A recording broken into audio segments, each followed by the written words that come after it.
Prairie Gunner here with a little tip that is pretty much guaranteed to increase your accuracy, whether you're a hunter, target shooter, bench rest shooter. This is going to work for you. A friend of mine and I were recently talking about accuracy and came across this topic, and he suggested I make a video, so here I am. What we're going to be talking about today is bullet overall length. What it comes down to is that factory ammunition is, well, it's just that, it's factory ammunition. It's made to fit any barrel, and when you get to having customized barrels or even just one gun to another, accuracy will change depending on what kind of ammunition you're using. The idea behind this is that when you fire your round, the bullet will jump from the case to the rifling, and that jump can decrease your accuracy.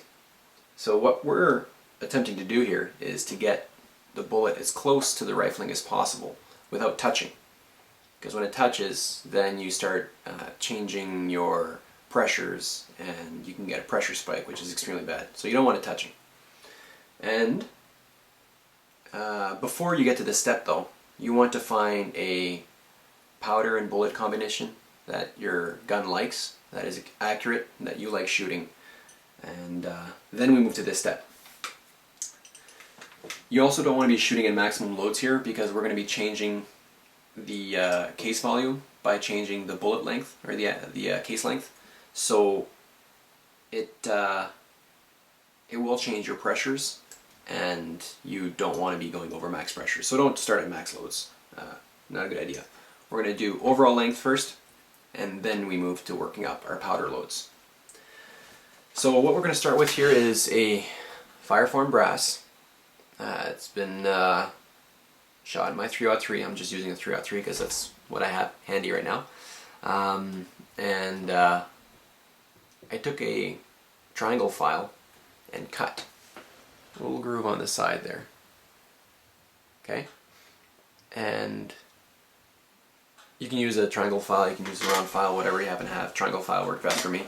And then once you've done this, you're going to size the brass to bring the gap back down. But now you can insert a bullet, push it in there, it'll hold, but it can also slide in and out. You can move it, and that is the magic behind this trick. So I know that my 303 suggested overall length, and this is a factory load number, is 3.075 inches. Now, we don't want 3.075 because it doesn't work so well. So I'm going to start a 1/10 of an inch over, so 3.175. So I'm just going to push this guy down with my micrometer to 3.175, and there it is. Okay, so that's significantly longer than a typically loaded round. That's what we're trying to accomplish here. I'm going to take my old 303 here, and it's empty. Safety check. Take the round.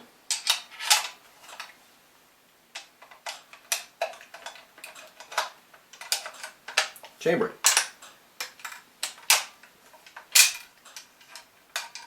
And when we pull it out, you be careful not to push it in, because the bullet moving in the case neck will stretch the case neck and allow the bullet to move more freely in there. And we take it at 3.075 and we check it against it. And look at that, it's backed in a little bit. Let's see what we got here.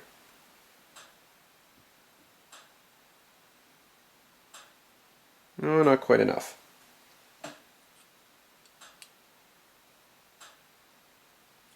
Try that again. Sometimes if you push it too hard against the rifling will actually grab onto the bullet, and when you pull it out, it just resets itself to where it was before. Let's see if that did it. There we go.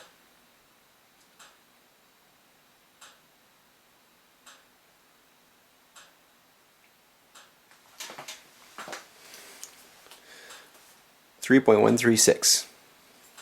And I've measured this, I've already done this a few times, and I know that 3.136 is what I always come up with.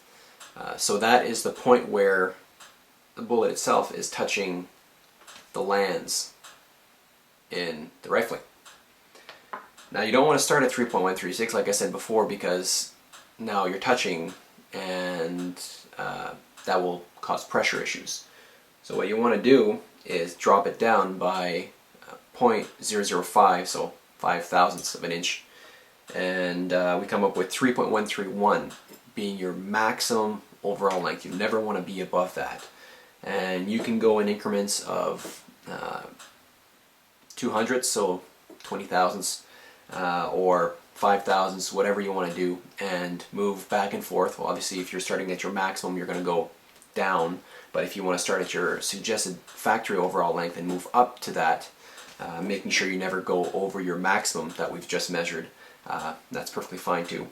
And then if you start in increments of 20, you're eventually going to see your accuracy increase, and then it'll start going back down, move back, and then move in increments of 5/1000ths, and then eventually you'll find your most accurate point. When you find that, that's when you move on to changing your powder charge in increments of, some go in 0.3 grains at a time to find the ultimate accurate round. So yeah, the friend of mine that I was talking to about this has a channel on YouTube. It's called Wild Wing Outdoors, and he does a lot of hunting and fishing and calling videos. So if you want to see what doing something like this does, check him out. He's got some great trophy hunts. I'll put his a link to his channel in my description. I highly recommend that you check him out. And it's a lot of really good videos on there.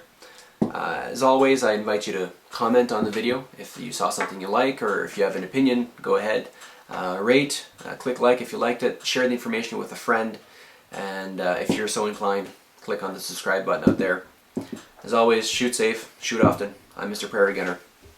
Have a good one.